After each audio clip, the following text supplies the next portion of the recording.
उन दिनों एक सवाल गौरव को बार बार शर्मिंदा कर देता और वो सवाल था, क्या कर रहे हो आजकल। ऐसा नहीं था कि वो कुछ गलत कर रहा था या फिर चोरी या तस्करी कर रहा था। दरअसल शर्म इस बात की थी कि वो भारत के लाखों युवाओं की तरह कुछ नहीं कर रहा था।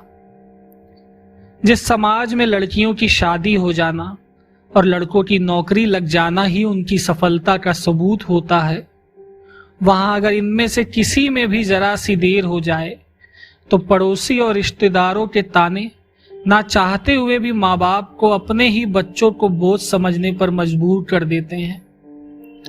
गौरव की स्थिति भी कुछ ऐसी ही थी। ग्रेजुएशन खत्म हो चुका था और वो प्रतियोगी परीक्षाओं की तैयारी कर रहा था।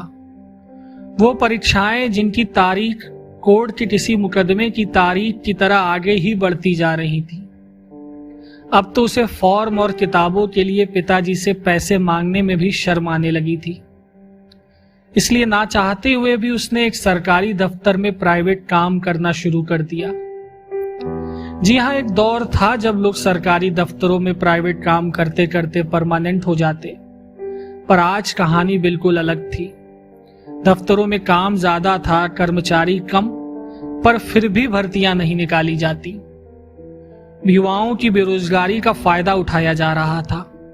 नाम मात्र की तनख्वाह पर घंटों काम लिया जाता। गौरव भी उनमें से ही था। उसका कोई पद या कार्यभार तो था नहीं, इसलिए कोई कुछ भी काम करा लेता।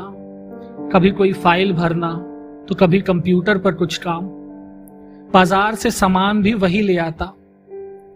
एक दिन की बात है जब गौरव बैठकर कुछ काम कर रहा था और बड़े साहब उसके पास आए और बोले, गौरव मैं बहुत इंपॉर्टेंट मीटिंग में हूं, ध्यान रखना कोई भी मेरे केबिन में ना आने पाए।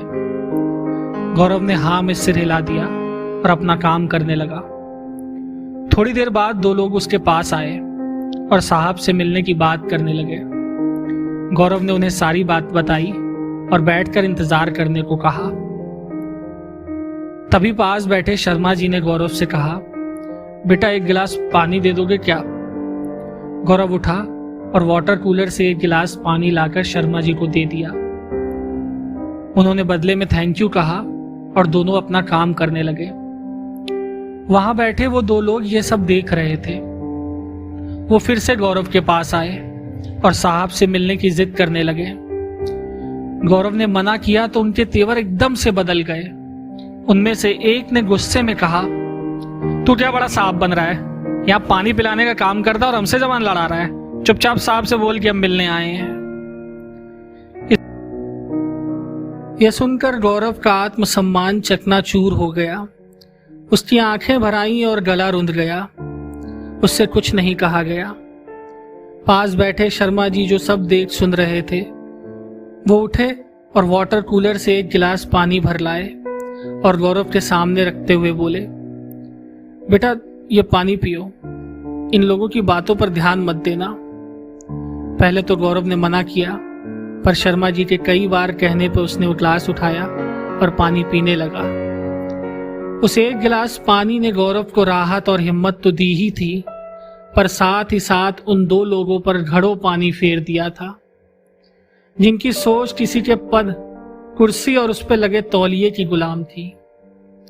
आज 5 साल बाद गौरव जब अपने केबिन में बैठा था और उसके दफ्तरी ने एक गिलास पानी लाकर सामने रखा तो उसे ये किस्सा याद आ गया था।